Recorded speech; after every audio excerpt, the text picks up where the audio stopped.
Bonsoir, je suis Jonathan Baranger et je vais vous présenter mon deuxième livre à paraître cet été, Don Creux est mort, publié par Patrick Beaune aux éditions Champvallon. Patrick Beaune avait déjà publié mon premier roman, été 2018, Chocolate City.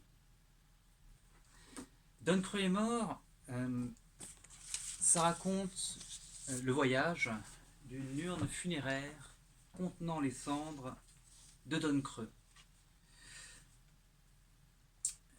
Voyage qui a lieu pendant l'été 1980 entre Tampa Bay en Floride et le désert Mojave en Californie. Deux de ses amis vont faire le voyage, Randall Webb et Sredsveng. Et les deux sont escortés par la pupille de Sredsveng, un adolescent, Jérémia. Alors, de manière générale, il s'agit d'un récit picaresque. Il en a pas mal de codes. L'ampleur, les changements de lieu, les apparitions fréquentes de nouveaux personnages, les digressions, les récits encadrés et une tonalité d'ensemble qui lorne vers le burlesque. Et de cette forme picaresque, je crois, apparaît le premier sujet du livre. Il y a deux grands sujets, à mon avis. Le premier consistant en un hommage au folklore et à la culture américaine, à une certaine culture américaine, dont je date le déclin en 1980, qui est la date à laquelle l'action du roman se déroule. Le deuxième grand sujet, en fait, il est surtout lié à ce personnage de Jérémia.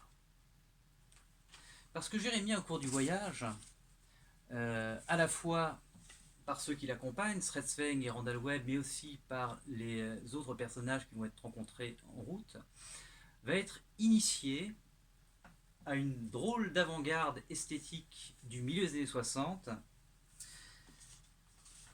qui s'appelle le psycho-batave. Randall Webb, qui fait partie du voyage, a été l'initiateur, le gourou de la secte, le leader du culte, et c'est lui qui en a aussi signé l'arrêt de mort, en s'exilant pour l'Europe en 1971. Alors la date de fondation du psycho-batave, c'est 1964, et Sredsveng, Don Creux qui est mort, Randall Webb et d'autres encore ont formé cette avant-garde. Et il va être question pour Jérémia d'être formé, préparé à jouer un rôle dans cette doctrine qui est alors morte depuis 10 ans, mais que Randall Webb, de retour sur ses terres natales, envisage de ressusciter. On verra si c'est possible, on verra quel rôle accepte Jérémia dans cette résurrection, si c'est comme ça que les choses se passent. Bon alors, évidemment, tout ça a l'air un peu... mais le psychobatave sert de prétexte pour, en vérité, aborder le deuxième vrai sujet du livre, qui est la nécessité que connaissent certaines jeunes personnes, un peu en froid avec le réel, peu à l'aise dans la vie matérielle, mais qui aiment les arts. La nécessité que rencontrent ces jeunes personnes parfois de s'associer et de former un groupe, un culte. Bon.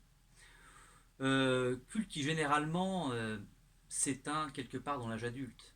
Et justement, la position de ces personnages vieillissants varie.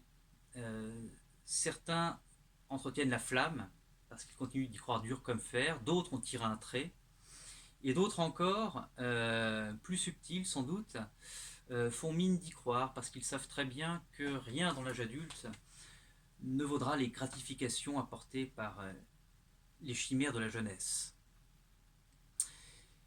Et c'est voilà, ce que raconte au fond ce livre, enfin ce que je considère comme étant son sujet le plus important.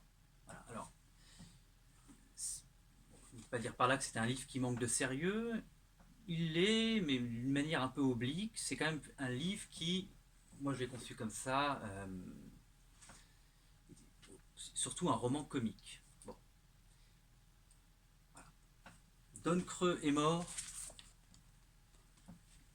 Excellente lecture, livre de référence sur le psychopathe. Bonsoir.